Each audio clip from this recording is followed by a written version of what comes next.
ಆ ದೇವ್ರು ನೀವು ನಮ್ಮನೆಗೆ ಬರೋ ಹಾಗೆ ಸನ್ನಿವೇಶ ಸೃಷ್ಟಿ ಮಾಡ್ದ. ಅದಕ್ಕೆ ನನ್ ಶಾಂತಿ ಹತ್ರ ಕೇಳೋ ಕ್ಷಮಾಪಣೆನ ನಿಮ್ಮ ಹತ್ರ ಕೇಳ್ತೀನಿ ಅರ್ಚನಾ. ಶಾಂತಿ ಕ್ಷಮಿಸ್ಬಿಡು. ಸುಶಾಂತ್ ಅವ್ರೆ, ಏನ್ ಮಾಡ್ತಿದ್ದೀರಾ? ಕೂತ್ಕೊಳ್ಳಿ ಕೂತ್ಕೊಳ್ಳಿ. ಸುಶಾಂತ್, ಏನ್ ಸುಶಾಂತ್ ಇದು? ಏನ್ ಡ್ರಾಮಾ ಮಾಡ್ತಿದ್ದೀರಾ ಇಲ್ಲಿ? ಹಾ, ಡ್ರಾಮಾ ಅಲ್ಲ ಅರ್ಚನಾ, ನಾನು ಸತ್ಯ ಹೇಳ್ತಾ ಇದ್ದೀನಿ.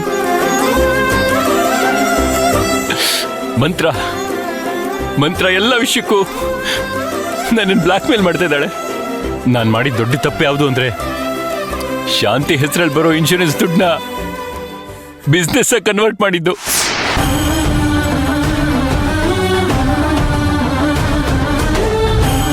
ನಿಮಗೆ ದುಡ್ಡು ತಗೊಂಡಿರೋ ವಿಷಯ ಮಾತ್ರ ಅಪರಾಧ ಅನ್ಸ್ತಿದ್ಯಾ? ನಾನು ಹೇಳ್ತಿರೋದೆಲ್ಲ ಸತ್ಯ ಅರ್ಚನಾ, ನಿಜವಾಗ್ಲೂ ನಾನು ಸತ್ಯ ಹೇಳ್ತಾ ಇದ್ದೀನಿ. ಆ ದುಡ್ಡಿಂದಾನೆ ಇಷ್ಟೆಲ್ಲ ಪ್ರಾಬ್ಲಮ್ ಆಗ್ತಿರೋದು. ಮಂತ್ರಿನಿಂದ ಹೇಗ್ ಬಚಾವ್ ಆಗ್ಬೇಕು ಅಂತಾನೆ ಗೊತ್ತಾಗ್ತಿಲ್ಲ ಅರ್ಚನಾ ಅವ್ರೆ. ಅವಳು ಸುಕೃತನ್ ಮಗುನ ಹೊಟ್ಟೆಯಲ್ಲಿ ಇರ್ಬೇಕಾದ್ರೆ ಕೊಂದಿದ್ದಾಳೆ.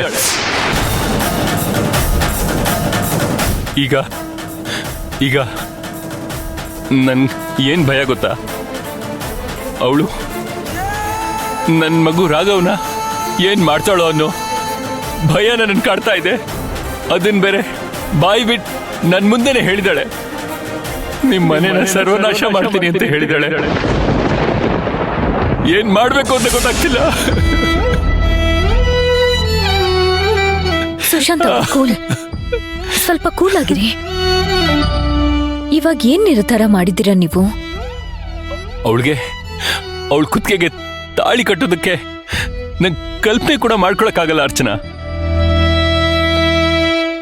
ಅದಕ್ಕೆ ನಾನು ಬೇಕು ಅಂತಾನೆ ನನ್ನ ಕೈನ ನಾನೇ ಮುರ್ಕೊಂಡೆ. ಸುಶಾಂತ್ ಅವರೇ, ಏನಿದು ಈ ತರ ಎಲ್ಲ ಮಾತಾಡ್ತಿದ್ದೀರಲ್ಲ? ಕೈ ಮುರ್ಕೊಂಡ್ರೆ ಎಲ್ಲ ಸರಿ ಹೋಗ್ಬಿಡತ್ತಾ? ಇವಾಗ ಕೈ ಸರಿ ಹೋದ್ಮೇಲೆ ಮಂತ್ರ ಮತ್ತೆ ತಾಳಿ ಕಟ್ಟು ಅಂತ ಹೇಳ್ತಾಳೆ. ಏನ್ ಮಾಡ್ತೀರಾ ಅವಾಗ? ಹೌದಲ್ವಾ? ಅದ್ ಸರಿ, ಅವಳಿಗೇನಾದ್ರೂ ಮಾಡ್ಬೇಕು, ಅವಳಿಗೇನಾದ್ರೂ ಮಾಡ್ಲೇಬೇಕು. ಒಂದ್ ಕೆಲ್ಸ ಮಾಡ್ಲಾ, ನಾನೇ ಅವಳನ್ನ ನನ್ನ ಕೈಯಾರೆ ಕೊಂದ್ಬಿಡ್ಲಾ? ಅವಳನ್ನ ಕೊಂದು ನಾನು ಜೈಲ್ಗೆ ಹೋದ್ರೆ ನನ್ನ ಮಗುನ ನೀವು ನೋಡ್ಕೋತೀರಾ ಅರ್ಚನಾ? ಪ್ಲೀಸ್. ಸುಶಾಂತ್, ಏನ್ ಸುಶಾಂತ್ ಇದು? ಒಳ್ಳೆ ಫೂಲಿಶ್ ಆಗಿ ಮಾತಾಡ್ತಿದ್ದೀರಲ್ಲ.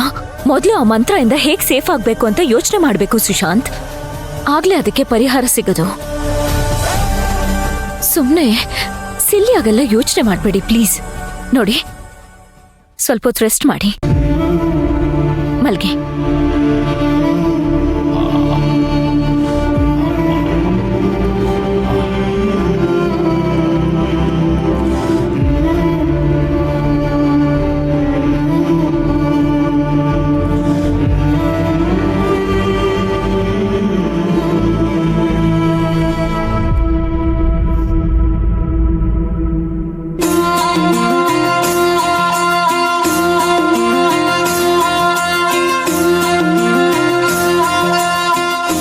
ಶಾಂತಿ ಇದ್ದಾಗ್ಲೇ ನನ್ನ ಮಂತ್ರನ ಹತ್ರ ಕ್ಲೋಸ್ ಆಗಿ ಮೂವ್ ಮಾಡ್ತಾ ಇದ್ದೆ.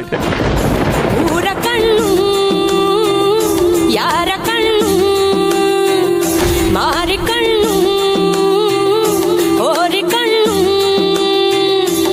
ಯಾವ ಮಸಣಿ ಕಣ್ಣು, ಬೆಟ್ಟಮ್ಮ ಬೆಟ್ಟಮ್ಮ ನಮ್ಮ ಪ್ರೀತಿ ಮ್ಯಾಲ, ನಮ್ಮ ಪ್ರೀತಿ ಮ್ಯಾಲ, ನಮ್ಮ ಪ್ರೀತಿ ಮ್ಯಾಲ, ನಮ್ಮ ಪ್ರೀತಿ ಮ್ಯಾಲ.